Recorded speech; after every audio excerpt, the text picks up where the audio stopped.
right, we are recording. Are you going to do anything to announce the live stream?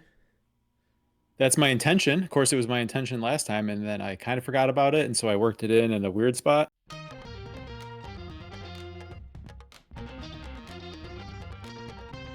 Welcome into another D3 Datacast. It's a big week here for us, Matt. We're not only doing our regular show here, dropping on Monday morning, but for the first time, we're going to be debuting the D3 Datacast live on Thursday evening this week, 8:30 p.m. Eastern time on our YouTube channel. We'll be there live streaming. We hope to make it a fun show, a little bit more of a relaxed environment compared to this, very buttoned up, serious show that we do here every week in the recorded show.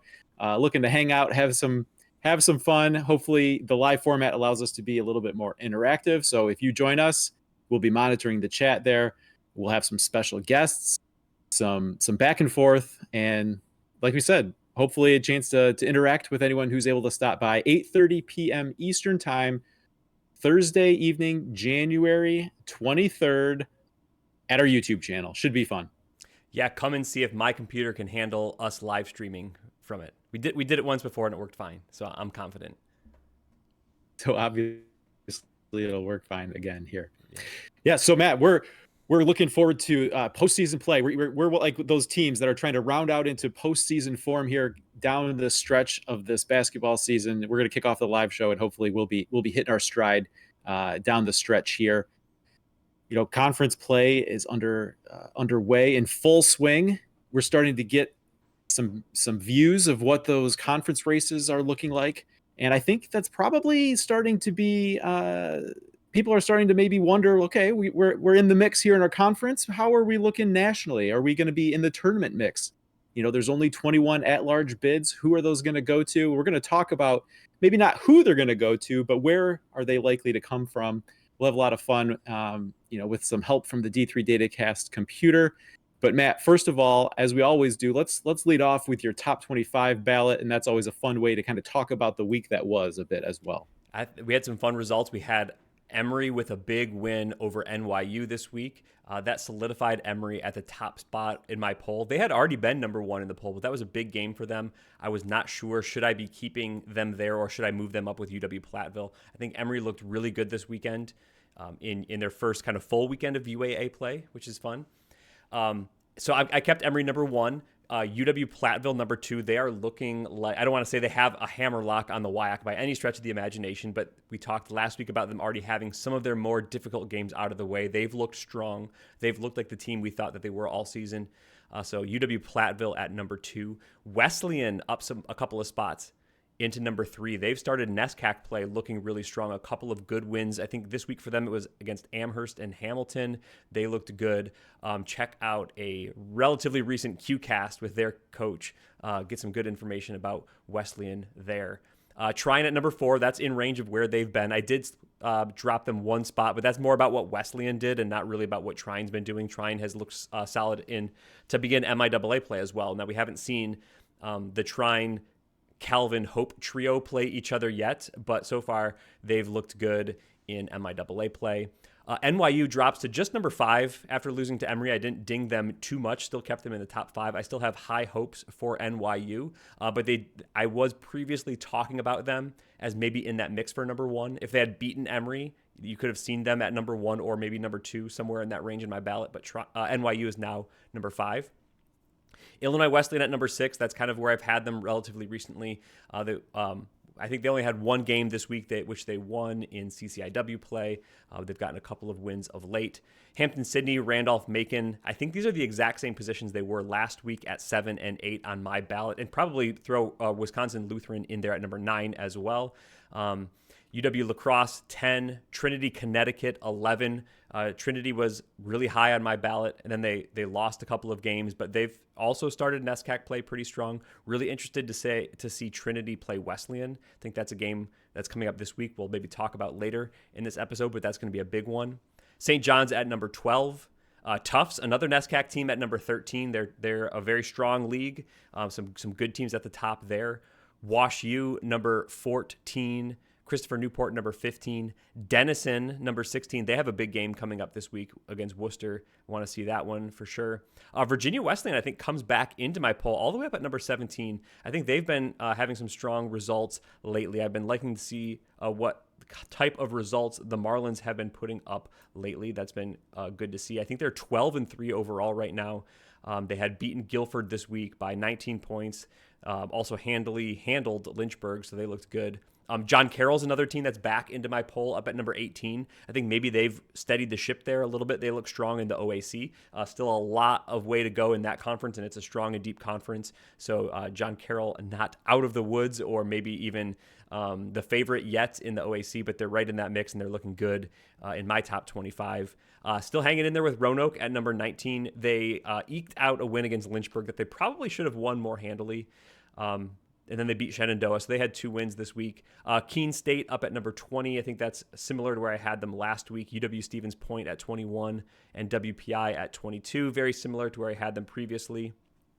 St. Thomas, Texas at number 23. And then Cal Lutheran back into my poll after a few weeks out maybe. And Claremont Mudd Scripps in at number 24 and 25 respectively. And then maybe just out of my poll was Redlands. So I have a bunch of these SCIAC teams. I'm not quite sure who's the best. I think that's a really interesting conference. I think that was one of the tightest races we talked about. They have a bunch of teams in the mix. I think they still do. Right now, Cal Lutheran and Claremont Mudd Scripps just into my ballot poll. Well, that's a good final comment because that's right where I was going to start. I believe Redlands was either your 24 or 25 last week, but it seems like there's this group of SCIAC teams. Yep. From week to week, you don't know quite who it is. Last week you had Redlands in, and then Wednesday Redlands went to Claremont and lost. Cal Lu has kind of been in that in and out fringe range, and so yeah, a lot to play out there in the SCIAC. Certainly one to watch, and it's just kind of interesting that a lot of that jostling also happens to be taking place right at kind of that top 25 ballot cut line, at least for you. And the interesting thing specifically about that Redlands Claremont Mudd Scripps result is it was a road game for Redlands. They lost it by 2, which is sort of like, what do you do with that? It's like 2 even teams, one playing on the road. They lose by about a home court advantage. So there's not even a lot. I kind of gave the tiebreaker to the winning team there, but it feels like it could have gone either way. They're bunched up in my poll. I think they're bunched up in the SCIAC race. So it's a fun one to watch. Yeah, it definitely is. I guess that's how you go from 24 one week to out, and then the team that you lost to is in that 25 spot the next week. Matt, good bounce back weekend for Wash U, a team that I think you and probably a lot of voters, you think they're pretty good. They, from time to time look really good, but you look for maybe those signature wins. They weren't necessarily there. That opening weekend, just a single game in UAA play, they lose to Chicago. Bounce back with a 40-point win over Case Western Reserve, and then a 25-point win against Carnegie Mellon on Sunday. Definitely the kind of performance I think we were maybe waiting to see out of Wash U. So certainly good to see. I mean, Case has certainly had their struggles, but anytime you're beating someone by 40, that says something. And then, a 25-point win over Carnegie Mellon, I think, is notable as well. Yeah, really good weekend. I was a little concerned after they had lost to Chicago at home the week before.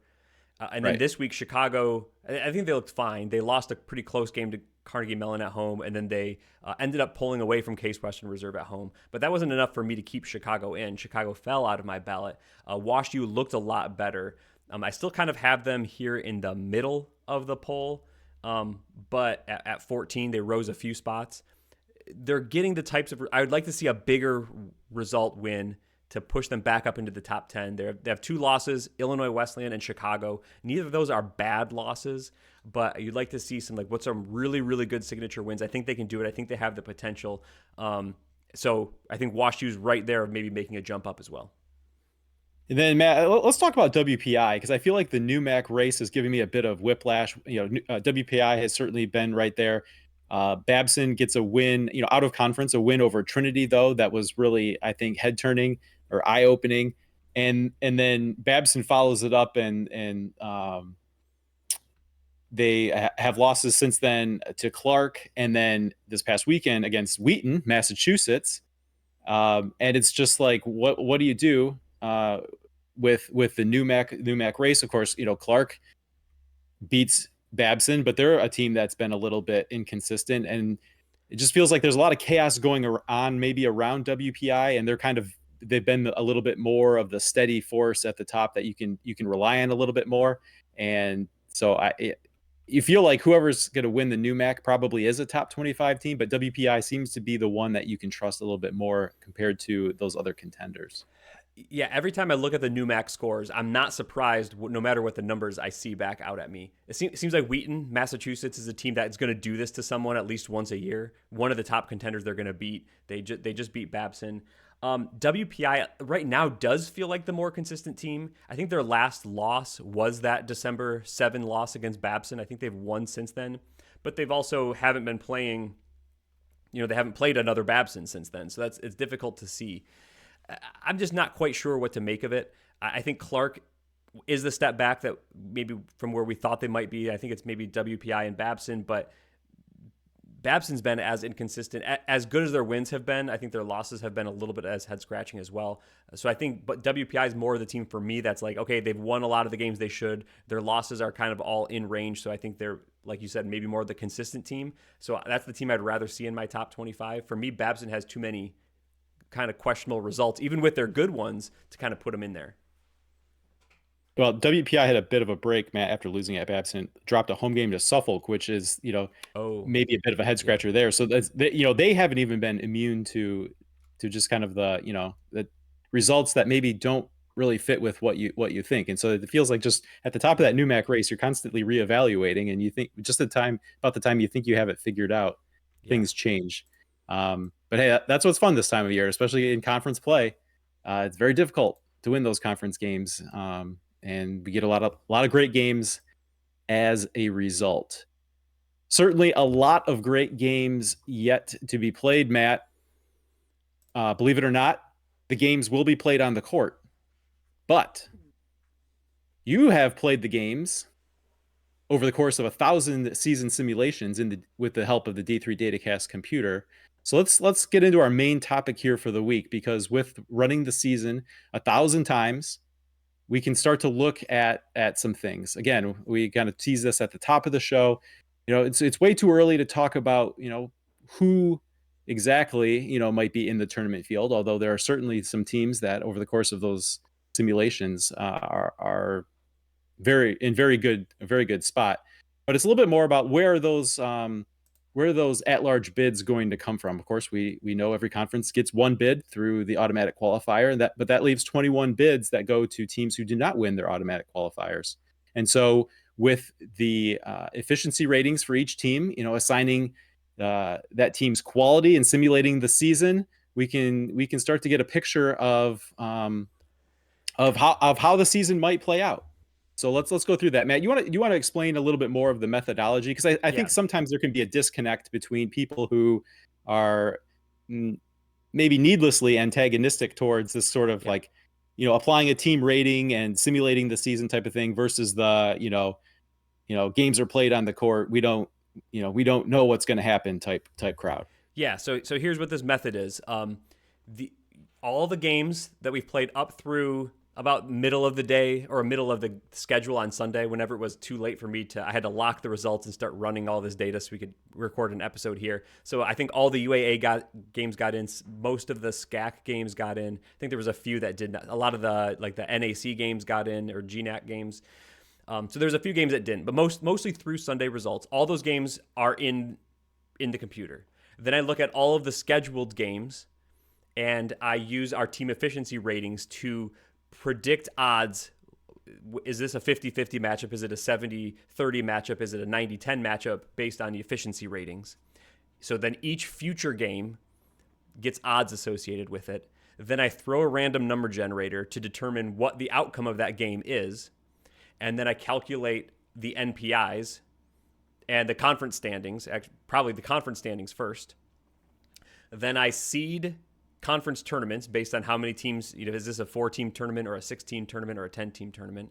And then I simulate conference tournaments. And through that, I award pool A's for every conference except the UAA. I just use regular season standings. I award pool A's, and then I look at the NPIs, calculated NPIs, and I award Pool C bids to the next 21 teams, and that's a tournament. That's one simulation. Then I do that 999 more times. So we have 1,000 of those simulations, and they can go all different directions, right? And then you see how many times does each team end up with the Pool A bid or the Pool C bid, or the Pool C bid by ending up in the championship game or by ending up in the semifinal of their conference tournament. All these different various scenarios, right? And in some scenarios, a team will win all of their 50-50 games because the random numbers will hit. Some of the scenarios, they'll lose all their 50-50 games.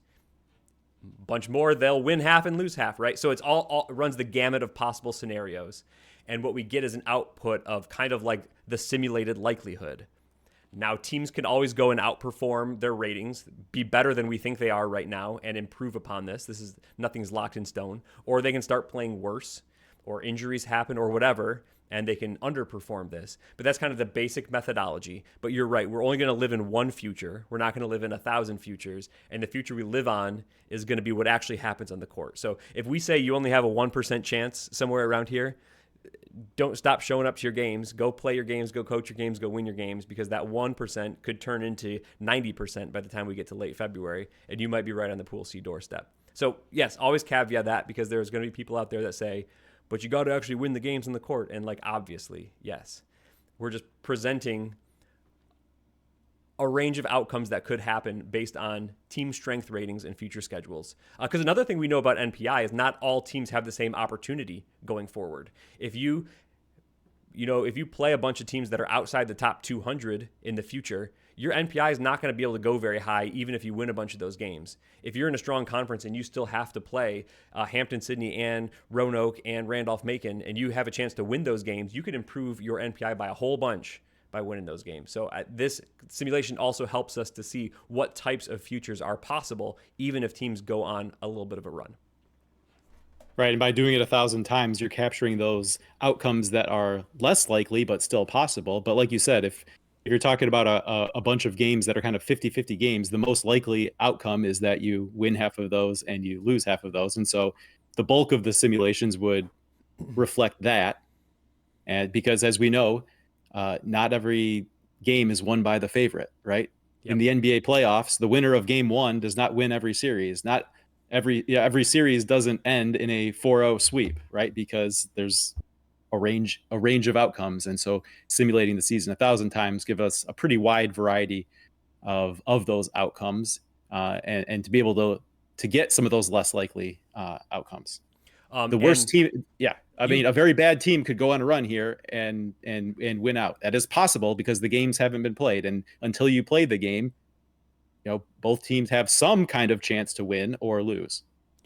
And you can see not this specific data we're showing on the screen, but very similar data at the team level. If you go to d3datacast.com, and if you go to the NPI dropdown and you go to MBB projections, that's the men's basketball computer projections that we ran this on. You can check it out for your favorite team to see what the Pool C odds are, what the Pool A odds are, et cetera, et cetera.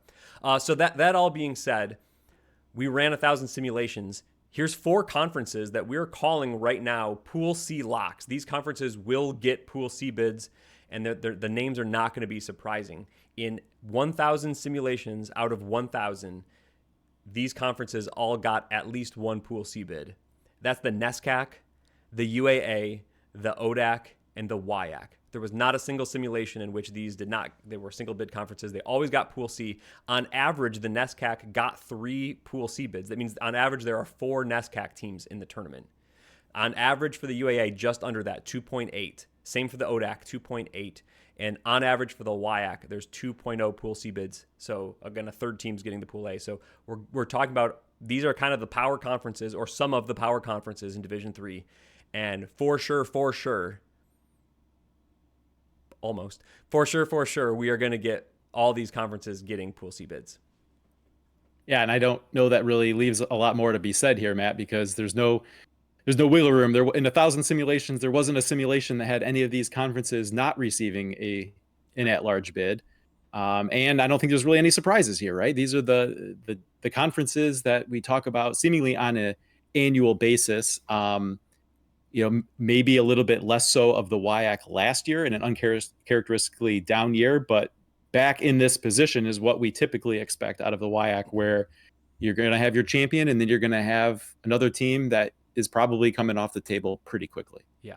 And just to name off some of the teams, right, that we all know in the NESCAC, we're talking about Trinity, Connecticut, and Wesleyan, and Tufts, and also some chance for teams like Hamilton. Other teams are in the mix as well, but those probably 3-4 teams in the mix there. The UAA, it's NYU, it's Emory, it's Wash U, but then also some chance for like Chicago and Brandeis and Carnegie Mellon as well. But the big three, and then maybe some smaller odds for the other teams. For the ODAC, we're looking at Randolph-Macon, we're looking at Hampton-Sydney, we're looking at Virginia Wesleyan, Roanoke, and then also still some probability from Guilford as well. And then in the WIAC, it's the UW Plattevilles, the UW La Crosses, and the UW Stevens Point. Yes, that's the team. All right, so those are the locks. Not a lot of surprise there. Matt, let's go on. We've got a second tier here of just two conferences, Matt, that we're calling the near locks. The NJAC just missed that 100% in just 4 of the 1,000 simulations. The NJAC missed having a Pool C team, but they averaged a very strong 2.4 Pool C bids over the course of those 1,000 simulations. And Matt, the CCIW also very strong odds to receive a Pool C bid at 86.8%. So again, an overwhelming majority of the simulations had a second CCIW team in the field with an average of 1.1 Pool C bids going to a CCIW team. Yeah, so probably, like almost certainly probably getting Pool C bids for both of these. In fact, the first iteration of this kind of show concept, we had the NJAC up in the near locks because this 99.6, it's almost all the time they're going to get someone in for the Pool C, although it's not, guaranteed. And for the NJAC, it's kind of interesting. I think Stockton looks really good. Obviously, they have a lot to play, but there's a bunch of other teams. You wouldn't call them all locks, but they're definitely all in the mix or strongly in the mix. And that's like Ramapo and TCNJ, and then it drops a little bit, but Montclair State is maybe in that group, and then drops a bit again, but maybe even Rowan. So we don't exactly know what the exact mix of those teams is going to be. It's not like we can name like these are the 3 teams and that's it. It's probably in a lot of simulations, it's some conglomeration of these teams, but it might be Montclair State and Rowan in one, and the other one it's going to be Ramapo and TCNJ. We know it's likely that there's going to be a couple of teams that win enough games from the NJAC to get there. It's just hard to say exactly which 2 or 3 teams it is all of the time. The CCIW looks a little bit more clear. Illinois Wesleyan is looking like a super strong team if they continue to play like they have. I think they're really strongly in the mix. And then most likely that next team, if another team gets in, it's been most often Carthage, but then there's still a little bit of chance that it's North Park, still a little bit of chance that it's Augustana. Sometimes they get 1 Pool C, sometimes they get 2 Pool Cs. So it's CCIW is right on the edge there, probably getting a second team in, but not exactly sure who that's going to be all the time. Right. And I mean, they're certainly getting a second team in if Illinois Wesleyan doesn't win the conference tournament there, right? So some percentage of the odds are just due to, whether you want to call it a conference tournament upset or not, but based on Illinois Wesleyan not winning the conference tournament and their projected resume, if they continue performing like they have over the course of the rest of the season, is going to be strong enough where, that's an easy Pool C team.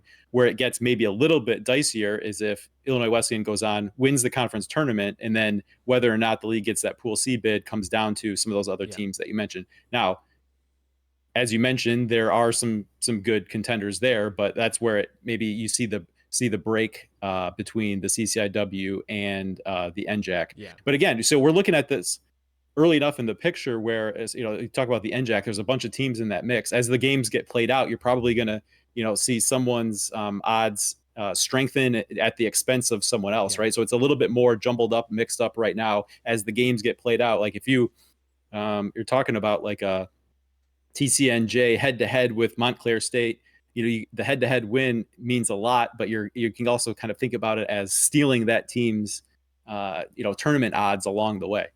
Yeah, especially since most leagues are locked into conference play from here on out. One team's going to get that kind of that NPI boost from the win, and one team's going to get the loss. So the team that can garner all those wins is going to be in the best position for Pool C, as well as in their conference seeding picture. So those are the locks and the near locks, Matt. It gets a little dicier here, going down to the next tier, which we called the probably tier, right? These are conferences that will probably get an at-large bid. More than half the time in the 1,000 simulations they did, right? So more often than not, they did receive a Pool C bid, but not to the level what we just talked about with the locks or even the near locks. Yeah, and as you mentioned before, it always depends on which team eventually goes on to win the Pool A. Is it one of these teams that was already in good position? Was it like a third or a fourth team that wasn't really in the Pool C mix, and now all of a sudden you have a stronger contender on the table here? But these were all conferences that in more than half of the simulations ended up with one of those at-large bids, right? Those Pool C bids in Division III are at-large bids. The SCIAC, that's a conference we talked about in the top 25 discussion. They have a bunch of teams in the mix at the top of the conference. Some of those teams are likely to be in Pool C range a bunch of the time once we get to the end of the season. So if Redlands wins the tournament, then maybe Cal Lutheran and or Claremont Mudd Scripps are in position for a Pool C or any combination of those three, right? So the SCIAC has some teams in the mix. The Landmark has some teams in the mix. Like Catholic and Drew are both looking fairly strong right now. Both of them have kind of Pool C odds at the moment of 50% or better. One of them might win the Pool A and the other one might be in position to get Pool C, but about half, well, I guess they're a little more than half the time. One team will get the at-large bid. The NUMAC, schools like WPI, Babson, a team like Clark could win the Pool A and knock those other teams into Pool C contention. They're all in the mix. I think a really interesting one is always the coast to coast because they don't play the traditional conference schedule. So they're still out there maybe playing some non-conference games in the mix as well before they kind of turn into, well, a bunch of those teams play kind of like a mini non-conference conference schedule, but they still have some maybe non-conference games in the mix. A school like Christopher Newport could be on the Pool C table should they not win the Pool A. Mary Washington often finds themselves in a position where they might be in an at-large bid. I think it might be more difficult for them this year. Salisbury's maybe the team this year that they already have had some interesting results that could put themselves in this Pool C mix. So a bunch of moving pieces depending on how the C2C tournament goes. We could see one or more of these teams in the Pool C mix, depending on how results have been. NCAC, another team that's got or another conference that has a good shot with a couple of teams. Both Denison and Worcester have been in that mix so far this year, although Worcester has taken a few losses. I think they've lost maybe 3 of their last 5 games, if I have that run of track correctly. So they're maybe falling down the NPI list, but still as of Sunday afternoon, they still were definitely in that mix enough to give the NCAC almost 60% odds of getting a Pool C bid out of that conference. Yeah, and Matt, I think as the bubble tightens up, like we talked about within the NJAC, you might see some teams' individual odds, soften as someone else's get a little bit better, and then as the odds shift, I think likely, maybe you see a team within this group that gives a conference an even stronger second team with Pool C chances, and that hurts one of the other conferences.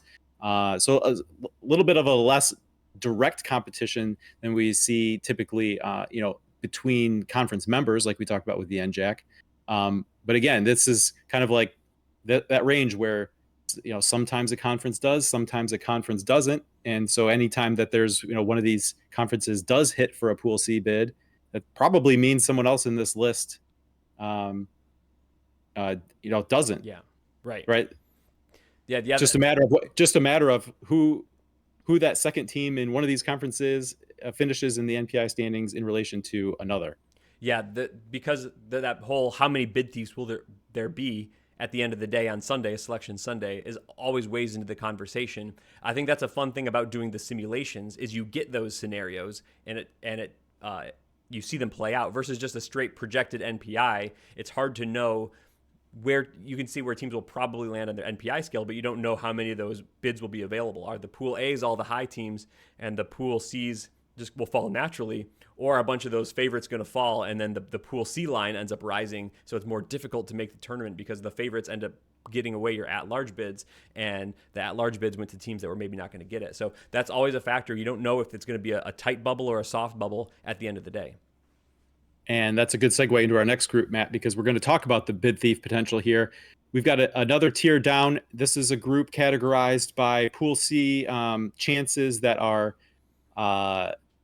more probably not than probable. Like, we saw the group before, it was more probable that they would receive a Pool C bid than not. Here it's the other way around.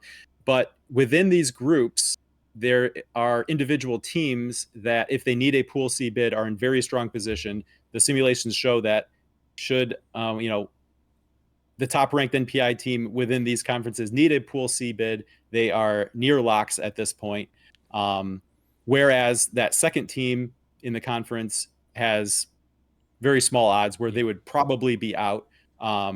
But that top team is strong enough that this would be an easy 2-bid league should a conference tournament upset happen, even though on average it was more often than not that they did not receive a Pool C bid. So we'll start here with the MIAC as we talk through them. I think it'll make a little bit more sense. So in the MIAC, we have St. John's leading the way. St. John's has very strong Pool C odds, but beyond that, the conference doesn't have a lot in the way of Pool C contenders. Gustavus is there next. And I think they're pretty much the only one that through the simulations showed had any Pool C chances, but we're talking about odds for Gustavus under 20%. So we're not a second team in the mix that is really at this point a strong Pool C challenger. Yeah, it's early in the game still to talk about teams being Pool C locks, because the wheels could completely fall off and they're not there. But if St. John's plays like they've played or like the computer thinks they're capable of playing, it's unlikely. Over 93% of the scenarios they've been in position to get Pool C should they need it. So it's unlikely that will completely fall off. But that could happen, right? If they lose a bunch of games, they'll fall off. But this is a league that's looking like the way that they get multiple in is a bid thief. So St. John's has a good season, they get up to the championship game, and they lose to someone else. They're almost surely going to be in that Pool C mix, but that other team, whether that's Gustavus Adolphus or someone else, has now found themselves in the tournament where they were a long shot beforehand. And then similar situation in the MIAA, Matt, with Trine playing the role of St. John's. They have about 95% of simulations in which they needed a Pool C bid. They were able to secure one. But then, in terms of Pool C odds in the conference, Calvin is next, holding just under 10% odds for Pool C bid. So again, if the MIAA is to be a 2-bid league, it looks like a very narrow path whereby Trine is upset in the conference tournament. They're an easy Pool C selection, and someone goes as the automatic qualifier. Similar deal in the SCAC, although maybe not quite as sure, where St. Thomas is looking good with by earning a Pool C bid in 65% of the simulations in which they needed one. Trinity, Matt, is in the mix at 15% again, but that's kind of below what we figured for our threshold as we were talking through how to categorize some of these conferences. Not giving the SCAC a true second Pool C contender at this point. But I mean, I think a team capable of maybe they go on a run here and that tightens up, and maybe the outlook for the SCAC changes. But right now we kind of have them in the same mix. The NACC, Matt, Wisconsin Lutheran, real similar, kind of in that St. John's Trine mix, where 96% of the time, if they needed a Pool C bid, they got one. But Pool C bids out of the NACC basically nil. Or I don't think anyone in any of the simulations out of that conference earned anyone else. Similar in the Little East, Matt, with Keene State sitting pretty. 95% of simulations in which they needed a Pool C bid, they were able to secure one. But outside of Keene State, not a lot going on for Pool C potential in the Little East. Yeah, and it's always interesting seeing these conferences that are up at like 90, 95%. You don't want to say surely one of them is going to happen, but a lot of times we do. We've seen Oswego State be huge favorites in the SUNYAC last year and lose that conference final. We've seen St. Joseph, Connecticut look like huge favorites and lose a GNAC conference final in the past. So these things do happen. You could get a team like a Keene State, just to pick one at random, looks like a Pool C lock or a Pool A lock with no one else in the mix, drop the conference championship, and then that's basically one Pool C bid that gets removed from the picture because it goes to Keene State, who is super high up, and takes a team that was not in the mix and puts them in. And these conferences right now, barring someone kind of going on a huge run and running the table, you're only looking at that one option. That conference leader is really the only one that's going to be in that Pool C mix should they need it. So it's a small list, Matt, I think, compared to what we usually think of as we're monitoring bid thief situations, but I think that's a function of where we sit right now. There's a Yeah. lot of games yet to be played, and so when you're simulating the season like this, there's a wide range of outcomes. Whereas when we're looking at it, let's say we get down to that final week or actually into championship week, the range of outcomes are very narrow, right? So we have a really good idea of who would be in and who would not. So again, the part of this is a snapshot in time. And if 2 weeks from now we took the same kind of analysis, maybe we would group the teams a little bit different, both in terms of how the games over those next couple of weeks play out, but also just in the fact that we have a bunch fewer games to have to consider a wide variety. Yeah. We've got a bunch of games that have turned from whatever 80-20 odds or whatever either way to 0% and 100%, and Yeah. that's what it's ultimately all about. Yeah. In 5 weeks, this bid thief list might double. There might be 10 conferences where they turn into, hey, this is the only team in the mix. They're 90%. Otherwise, it's zero. So let's go on to the next group. This is a group of conferences that probably will not get at-large bids as we're looking at it. And this is a fairly similar group to what we just looked at with the bid thieves, except for they don't have that team at the top that if they were to lose in their conference championship would be kind of slam dunk or greater than 50% odds to receive a Pool C bid. So there's some level of chance here that these teams could receive an at-large bid, but kind of almost regardless of how the conference tournament plays out, you're not knocking yourself into a situation where then you're surely going to be a two-bid league like some of those other conferences we just talked about. Yeah, and you can see this whole exercise here. There's a continuum. The profile of the Centennial Conference here on top of this list is pretty similar to the profile of the SCAC overall, who is on the bid thief list, except for the fact that whereas the SCAC, it was all consolidated in Trinity, Texas, and St. Thomas, Texas. In the Centennial Conference, we see Johns Hopkins, Gettysburg, Franklin and Marshall, and Swarthmore all have some amount of odds, and they kind of add up to this almost 50%, whereas none of those teams are above 50% on their own right now. The closest thing is Gettysburg. If they, in the simulations in which they reached the conference final, they were right at 50%, but overall it was like a less than 50% odds. So in the Centennial Conference race, will we get a situation like we had last year where all the top teams are kind of, you win one but you lose one against the other top teams and they all kind of stay in the same mix? Or is one of those teams going to kind of take a little bit of a hold of the conference race, win a few of those games, and now set themselves up above the league and then put themselves in big at-large bid position as well? Yeah, Matt, and it's similar with the Heartland. You have Anderson that is there. Franklin also showing some chance, but again, it's kind of below that 50% line for either team. Franklin's down around 12%. So, over the course of 1,000 simulations, were there some fairly narrow paths maybe where it was a multi-bid league, where the HCAC could get a Pool C? Yeah, that chance exists. However, it's less likely. And it's kind of similar here, right? The OAC, although there's a lot to shake out. We talk about, as you win games, you're kind of stealing other teams' odds. We're also seeing a dynamic, Matt, where it seems like John Carroll has really kind of righted the ship after the Luke Chacon injury they suffered. So maybe they're a team that's going to start performing, or it seems to have already started performing better than they did kind of in that early portion of the season. So maybe this is a conference outlook that will change. Certainly the OAC is not a conference we're used to looking at as a one bid league. But for where we sit right now with the simulations, that's kind of where they get put for now. But an example of this being a snapshot in time, and you can see a dynamic in play there where they could 2 weeks from now be on a different type of list. Yeah, and you can see right away here at OAC, the odds have started to drop. We're only at 18% of the simulations in which the OAC got a Pool C bid at all, and it just keeps going down from here. Next one up is the ASC at 15.4%. I think that's a team like Mary Hardin Baylor needs to go on a run and win a bunch of these games if it's going to put themselves in the mix in the ASC. An interesting one might be the AMCC at about 10% overall odds. I think that's Pitt Bradford, essentially. They're 12-1 overall right now against D3 opponents. but there's not a lot of opportunities to really improve your NPI through AMCC play. So a team like that's going to have to, only lose one or two more games down the stretch to really feel like they're in a comfortable position with Pool C. Otherwise, this whole conference is going to be in single bid mode.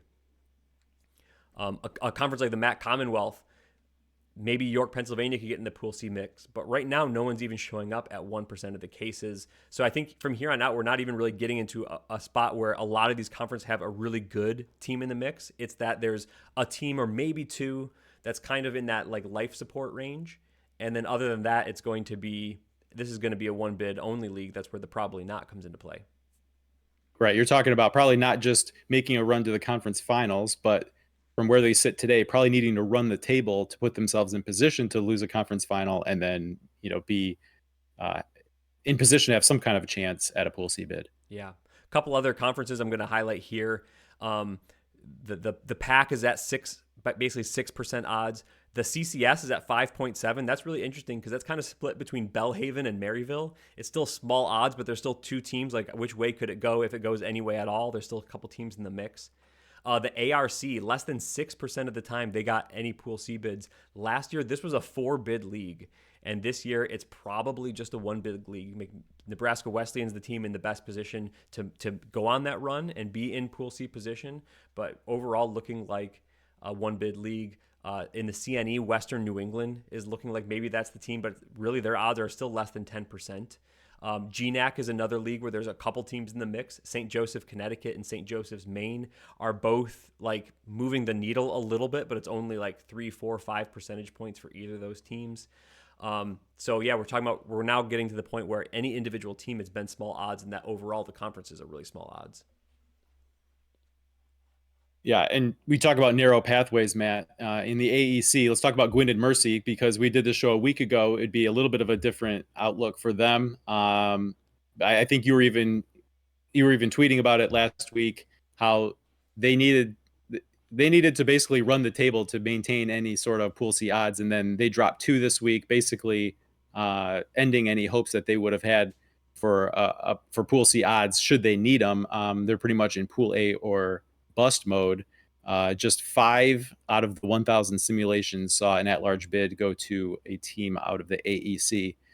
But Matt, that's better than anyone on the next list because 0 out of 1,000 simulations led to a Pool C bid for any of the remaining conferences we haven't talked about. That's the Skyline, the Midwest Conference, the SAA, the SUNYAC, the Empire 8, the USA South, the MASCAC, the UMAC, the CUNYAC, the NAC, the SLIAC, and the United East Conference. Yeah, these leagues are all these teams focusing on winning your Pool A. You're going to go into the conference tournament. You want to qualify for your conference tournament, and you want to win that. Again, there's chances. Some of these leagues, maybe if a team goes on a crazy run, they could start getting some Pool C odds.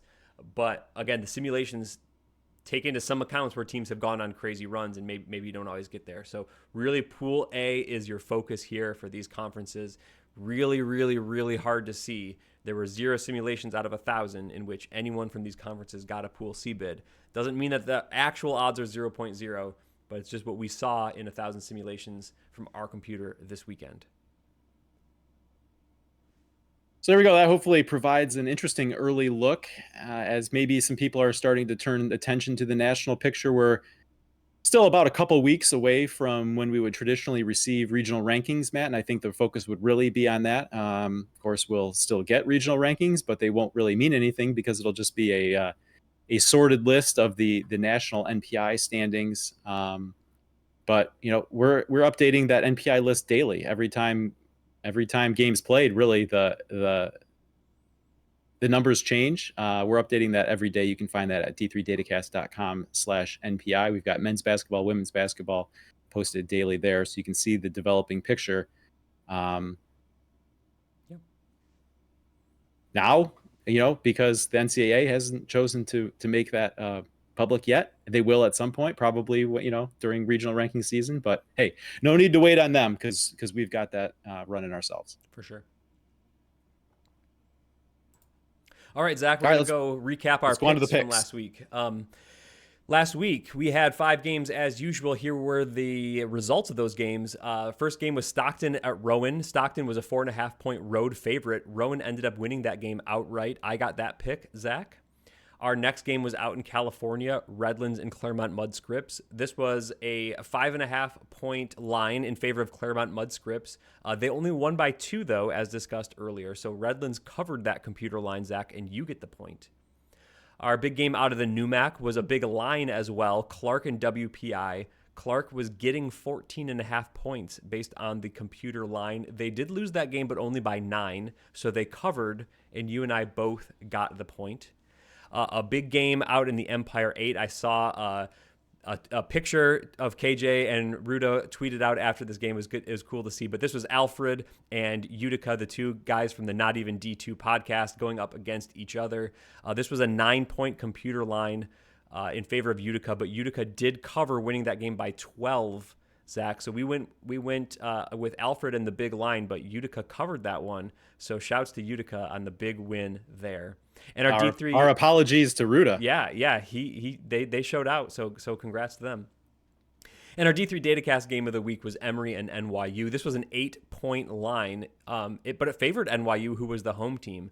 And actually, Emory won this game by 12. So this was a big swing from the computer line and a big win for Emory. But you and I both thought the line was too big anyway, and so we both picked Emory and won the point. So here is the scoreboard. We both went 3-2 last week, so I maintained my 1-game edge on you, Zach. You're 26-27 with 2 pushes, and I am 27-26 with the 2 pushes. So let's go to this week's games. As always, if you'd like to play along with us, post your comments below or tweet them to at us. Once our Twitter account gets unsuspended by X. I guess we'll get into that later. Game 1, already teased it in the NCAC. Denison at Worcester. 0.5 point favorite for Worcester, who is the home team. Zach, what's your pick here? I am picking Denison. I feel like they've been very steady throughout this year. Worcester's been kind of trending in the wrong direction. Impacted by injuries. Certainly there's reason for that, but with the results going against Worcester recently and Denison being so steady, I think I will go with the Big Red. Yeah, Zach, 2 weeks ago I would have laughed at this line and taken Worcester all the way to the bank, but I'm going to go with Denison as well. They're the team that's playing well, and I'm not sure what to make of Worcester right now, so I'm going to agree with you and go with Denison. Next is a big one out in the Cognac. It's Baruch versus Lehman. This has been often a Cognac championship game preview, so we'll see if that's going to play out this year. Zach, well, who do you like here? Last time I picked by T-shirt, it worked out okay, so I'm going to go ahead and do that once again. Baruch. All right. Well, I have a Baruch T-shirt up in my closet as well. I did not put it on, but I'm going to go with Baruch as well. To me, the Cognac right now goes through Baruch. I know this game is on the road for them, but I think they're sort of the champs. They're the team that's been getting into the tournament. They've been winning the conference tournament. It's just a 0.5 point line. I don't know if I specified that or not. So it's basically who's going to win this game. I think Baruch can go on the road and get the win and cover that computer line. Hey, we got to say shouts to John Jay. They actually just got a win against Lehman, so they're in the mix there too. All right. Important win there for John Jay. Okay. Next game out in the Centennial Conference, Swarthmore 3-point underdogs at Gettysburg. Zachary. Well, going back to last season, Matt, who can figure out the Centennial? We had that 4-team mix last year. I once again cannot make heads or tails of the Centennial. So I think my strategy here is just to give up trying to figure out, the top of the Centennial Conference, and I'm getting points here with Swarthmore, so that's going to be my pick. Yeah, and this one's tough because it's a road game with about a home court advantage difference in the computer line. Gettysburg, to me, was a team that was just really hot in the start of the season. It didn't seem like they were able to maintain that all the way through. I'm not sure the Swarthmore's always been great either, so I think, it's a 3-point line. It's a road conference game. It's going to be tough. I think in the end, I just was going to pick the team in which I was getting points in this matchup because I think it's going to be a close game. So that's kind of where I went. I went with you, Zach. So far, 3 for 3. We've gone the same direction. I'm going to pick Swarthmore as well. Going down south to the CCS, it's Belhaven. Another 0.5 point line at Maryville. Zach, your pick. Yeah, this is a big one in the CCS. Maryville would have been my pick in our conference champion draft before the season started had I been able to get them. Matt, someone took them off the board before my first pick came up, but they would have been my pick. So give me Maryville here and basically a pick'em game. Yeah, Zach, as you said, I did pick Maryville in our episode before the season started, Conference Champions Draft. So I'm going to hedge my bets a little bit here and go with Belhaven. So either I get my win towards my Maryville championship that I picked, or I get the pick correct here and I get Belhaven. So one way or the other, I'm going to be trending positively in my competition with you, Zach. You're not the half of the show that's supposed to be the one making the emotional hedge picks. You're the hedge. You're the hedge better typically Right. against our computer lines here. Well, I think you also guaranteed I'm gonna receive a text message about this game here. Uh-oh. So, Okay. Well, not for me. I'm fine. Okay. Yep. We're going to go up to the D3 Datacast game of the week in the Northeast, the New England Small College Athletic Conference. It's Wesleyan and Trinity. Another half a point line, basically a pick 'em. Trinity's going to be the home favorite here. Wesleyan's been coming on strong in the computer ratings, but it's going to be a home half point line for Trinity. Yeah, Matt, this is a tough one because we've talked throughout this, the season so far how much it feels like Wesleyan is this year's Trinity, a team that was blowing out suspect competition. You didn't really know what quite to make of them, but they've gotten into NESCAC play and played more reasonable teams so far, and they've been still getting results. But I still just feel like Trinity is still very, very good. They're that team that was in that spot that Wesleyan is in this year. A year ago, they proved it. I think maybe they're in a little bit of a desperation mode, having dropped a game here already in NESCAC play. To drop this one to Wesleyan basically means that potential NESCAC championship game would not be played at Trinity. You don't want to make too much of a meeting at this point, here in mid-January, but with that single round robin, I think you can start to talk in those terms about the top of the NESCAC race. For Trinity to drop a second game in conference and for it to be a head-to-head to Wesleyan, I think would be a really big deal for what that means for the location of that conference tournament. So give me the Bantams here, Matt. I think okay. This is going to be a big bounce back for a team that's taken a couple losses here, in the last 3 weeks, basically. Yeah. So you mentioned Wesleyan being this year's Trinity. Wesleyan's a team the computers have believed in. I'm starting to believe in as well. I know it's tough to go in and beat Trinity. They're still a team I'm voting for relatively highly in the top 25. But I think this is the year for Wesleyan. I think if they're going to seize the NESCAC championship, this is a game that they can go in there and win. So the half point line, I guess I am picking them to win. I'm going to go with Wesleyan, regular Wesleyan in this one to beat Trinity, Connecticut. That gives us 3 picks that are the same and 2 picks that we're differing on. So it's going to come down to that Belhaven-Maryville game and that Wesleyan-Trinity game. All right. Should be fun. All right, let's do the mailbag.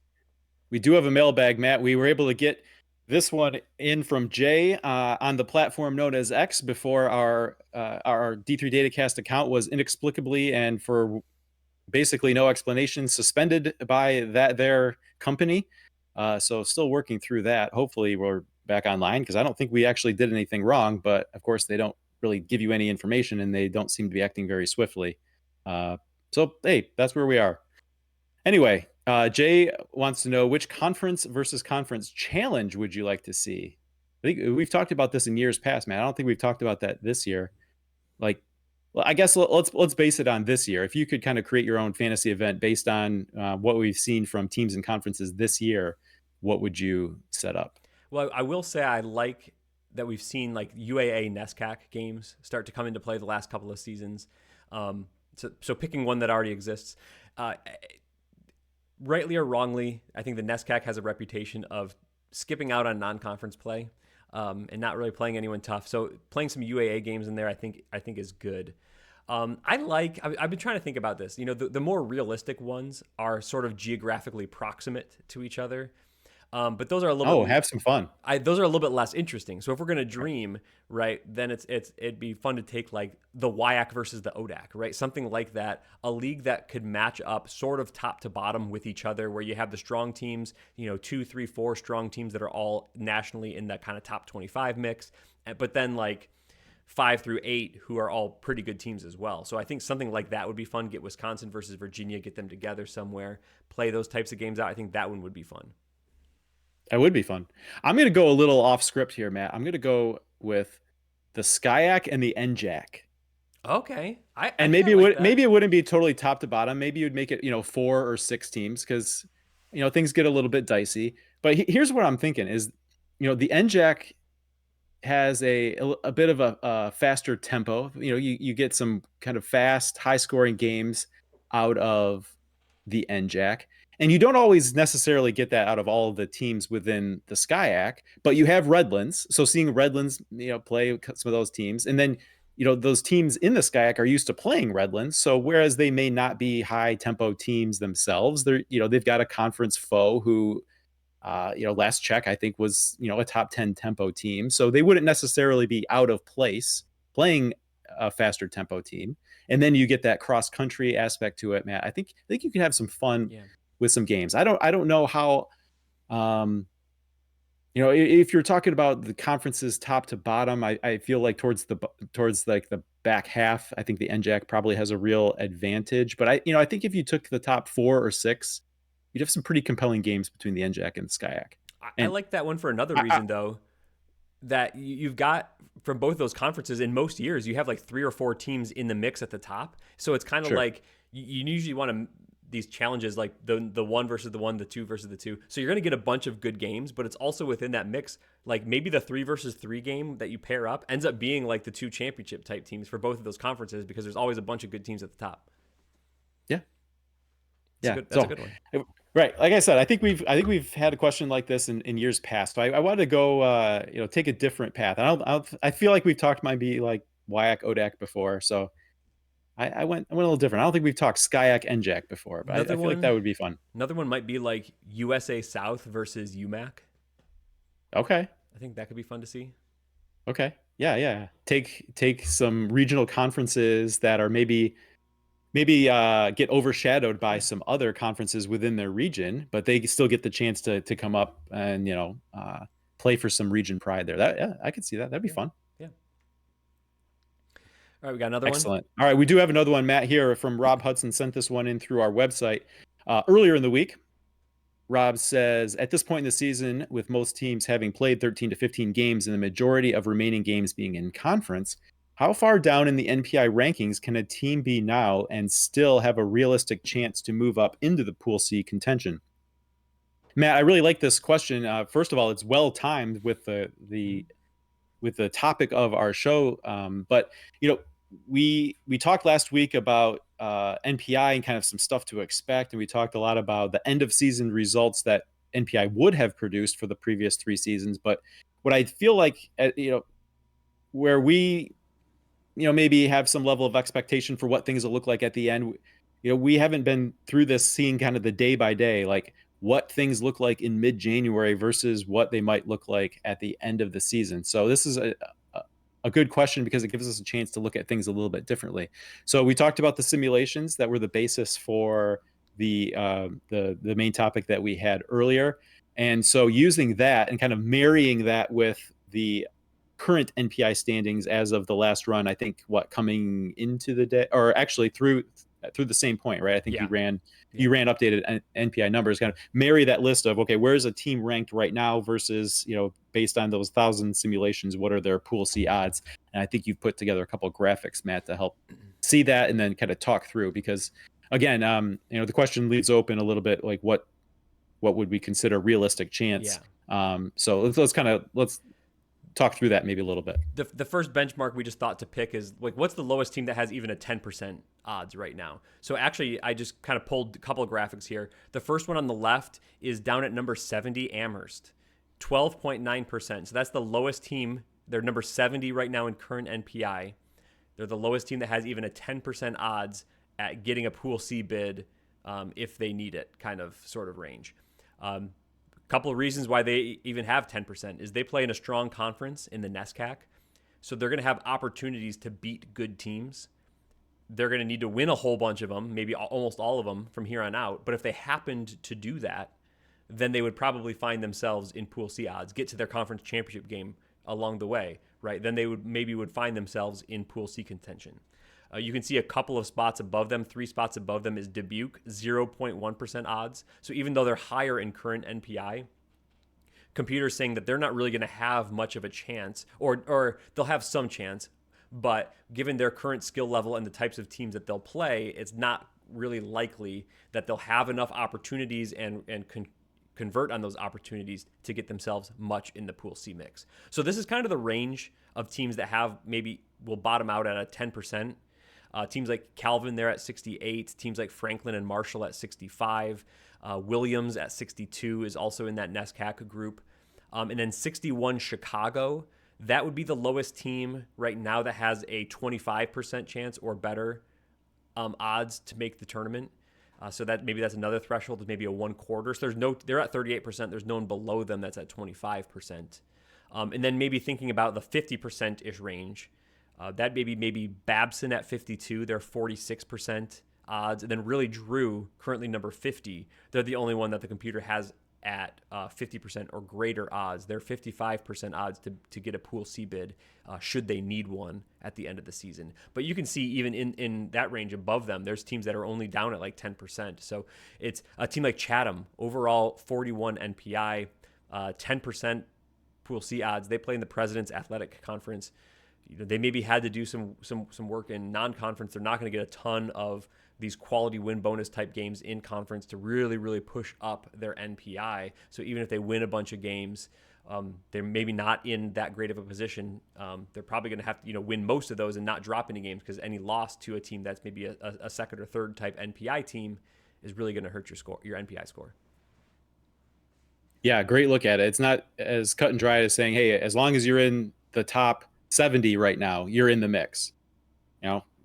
Certainly there are some teams kind of in that range that are, but you look at the odds based on the simulations, and like Washington Jefferson right there at 64, based out of the 1,000 simulations, there were 0 which had them securing a Pool C bid. So I think not surprisingly, as you're looking at some of these that do pop off with some higher projected Pool C odds, you're talking about teams in maybe not exclusively like power conferences, but conferences where certainly they're going to have opportunities to notch some big wins to add to their resume. Some of the other ones where they maybe don't, they may currently be in that top 50, but it's not setting up a scenario where they're going to have an opportunity to add a bunch of wins. And then also, because you remember, if you're going to be in Pool C, that means you're losing in your conference tournament, right? And if you're doing that in a conference that it doesn't have a bunch of top teams, that means you're probably taking a bad loss in doing it. And that's not going to help get you where you need to go for securing an at-large bid. Right. All right. Yeah. Thanks, Rob. I saw that one come in and I was like, yeah, that's actually going to be a really fun way to look at it. Cause I'd like to kind of create some snapshots in time to say, okay, here's what it was, mid-February or mid-January. Here's what it was 1st of February. We maybe kind of try to track, ultimately with the teams that did secure Pool C bids, where were they along the way? Because that's not something that we've actually seen going through a season here with NPI. All right, Matt, let's say thanks on our way out here to our Patreon supporters, as we always do. Patreon.com/D3 Datacast is where these people have joined with us to support the show. You can head there to find out more about that. Patreon's a platform where individuals can support the efforts of content creators, podcasters such as ourselves. And Matt, with that financial support, we're able to host everything that we do on D3 Datacast, run the NPI numbers daily, do the simulations, all sorts of fun stuff there. And none of it's behind a paywall. D3Datacast.com does not have any ads, and we've chosen to go that route because of the support of these people who have joined us in supporting the show through Patreon. Yeah, those fees that we incur in hosting the website, we get covered because people support our Patreon. So we thank you very much, and then everyone can enjoy the numbers, and we don't have to have the ads that just support a lot of other content out there, which is good and needed, but it's one thing we've been able not to do because of people like this. We thank you for supporting us in that effort, for helping us produce these shows and put them on the air. We thank you so much. If you'd like to consider joining at either the $3 tier level or the $5 tier level, go to patreon.com/D3 Datacast and join up. Zach, we're looking forward to, we don't want to wish away the rest of conference season, right? We talked about Pool C bids, but a lot of these odds are going to fluctuate greatly because of all the great games we have coming up. So I'm excited to see the week ahead come back next week. We'll come back on our live stream on Thursday and then come back next week and talk more Division III basketball. Hope everyone out there will join us. But for now, we're going to say good job. Good job, team.